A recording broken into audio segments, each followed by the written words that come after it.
మాజీ మంత్రి కేటీఆర్ పై ఫార్ములా ఈ రేసు కేసు నమోదైంది. ఏ1 గా ఉన్నారు. అయితే ఈ కేసులో ఆయన అరెస్ట్ అవుతారా? శిక్ష పడుతుందా? అరెస్ట్ అయితే ఆ తర్వాత ఇంకెంతమంది అరెస్ట్ అవుతారు? అరెస్ట్ కాకపోతే అప్పుడు ఏమవుతుంది? ఇలా చాలా ప్రశ్నలు తెరపైకి వస్తున్నాయి. అసలు ఈ కేసు విషయం ఏంటంటే, హైదరాబాద్ లో ఫార్ములా ఈ రేస్ సీజన్ 10 పోటీలను నిర్వహించేందుకు మాజీ మంత్రి కేటీఆర్ రూల్స్ కి విరుద్ధంగా 55 కోట్లను ఓ విదేశీ కంపెనీకి వెళ్లేలా చేశారనేది ఆరోపణ. ఇందుకు reserve bank permission, cabinet permission, ఆర్థిక శాఖ పర్మిషన్ తీసుకోలేదని అవినీతి నిరోధక విభాగం చెప్తుంది. కేసీఆర్ మాటల రూపంలో చెప్పిన ఆదేశాలతోనే ఈ మనీ ట్రాన్స్ఫర్ జరిగిందని సమాచారం.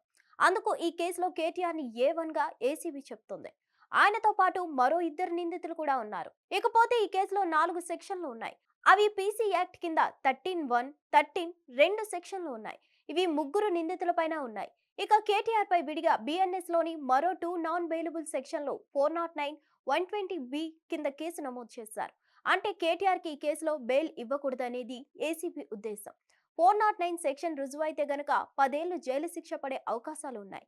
అంతేకాదు జరిమానా ఎంత అనేది కోర్టు నిర్ణయిస్తుంది. ఫార్ములా ఈ రేసుకు సంబంధించిన కేసులో 55 కోట్లను ఇచ్చిన మాట వాస్తవమే అని కేటీఆర్ అంటున్నారు.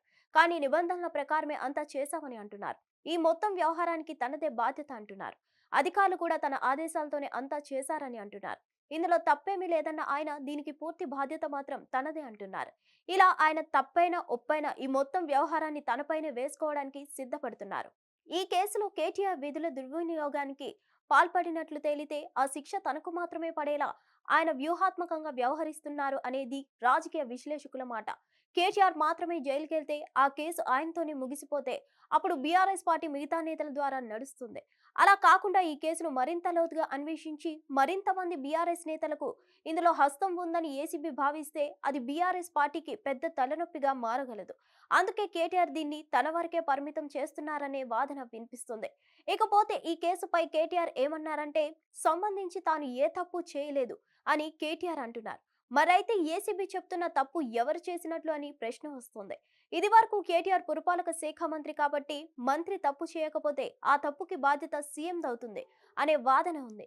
కోర్టులో ఏసీబీ వాదించేటప్పుడు ఈ తప్పు తాను చేయలేదని కేటీఆర్ అంటే, మరి 55 కోట్లను కేబినెట్, ఆర్థిక శాఖ పర్మిషన్ లేకుండా ఆర్బీఐ రూల్స్ కి వ్యతిరేకంగా విదేశీ కంపెనీకి డాలర్ల రూపంలో ఇచ్చేలా అధికారులను ప్రేరేపించింది ఎవరు అనే ప్రశ్న తెరపైకి వస్తుంది. అప్పుడు ఈ నేరంలో సీఎంగా ఉన్న కేసీఆర్ లేదా కేబినెట్ మొత్తానిది బాధ్యత అవుతుందని ఏసీబీ తరపు లాయర్ కోర్టులో వాదించే పరిస్థితి ఉంటుంది. అందుకే ఈ కేసును కేటీఆర్ తన వరకే పరిమితం చేస్తున్నారనే అభిప్రాయం వ్యక్తమవుతుంది. ఈ కేసును కొట్టివేయాల్సిందిగా హైకోర్టులో కేటీఆర్ క్వాష్ పిటిషన్ వేస్తారని తెలుస్తుంది. అయితే ఆ పిటిషన్ ని కోర్టు ఆమోదించి ఛాన్స్ తక్కువే అంటున్నారు. ఎందుకంటే నిబంధనలకు విరుద్ధంగా మనీ చెల్లించినట్టు ఆధారాలు ఉన్నాయని ఏసీబీ చెప్తుంది. పైగా ఈ కేసులో ఏ2గా ఉన్న ఐఏఎస్ అధికారి అరవింద్ కుమార్ ని ఏసీబీ ప్రశ్నించినప్పుడు ఆయన కూడా కేటీఆర్ మాట పూర్వక ఆదేశాలతోనే ఇదంతా జరిగిందని తెలిపారు. అందువల్ల ఈ కేసులో ఎవిడెన్స్ పక్కాగా ఉందనే వాదన వినిపిస్తుంది. ఇవన్నీ తెలిసే కేటీఆర్ ఓ వైపు ప్రభుత్వంపై, సీఎం రేవంత్ రెడ్డిపై విమర్శలు చేస్తూనే మరోవైపు అరెస్ట్ కు సిద్ధపడుతూ కేసును తన వరకే పరిమితం అయ్యేలా వ్యూహాత్మకంగా వ్యవహరిస్తున్నారని విశ్లేషకులు అంచనా వేస్తున్నారు. హిట్ టీవీ యాప్ ని డౌన్లోడ్ చేసుకోండి. ఇందులో short news, live news, entertainment movies అన్ని అవైలబుల్ గా ఉన్నాయి. Please download Hit TV app. Hit TV app hit TV యాప్ని ఫ్రీగా డౌన్లోడ్ చేసుకోండి.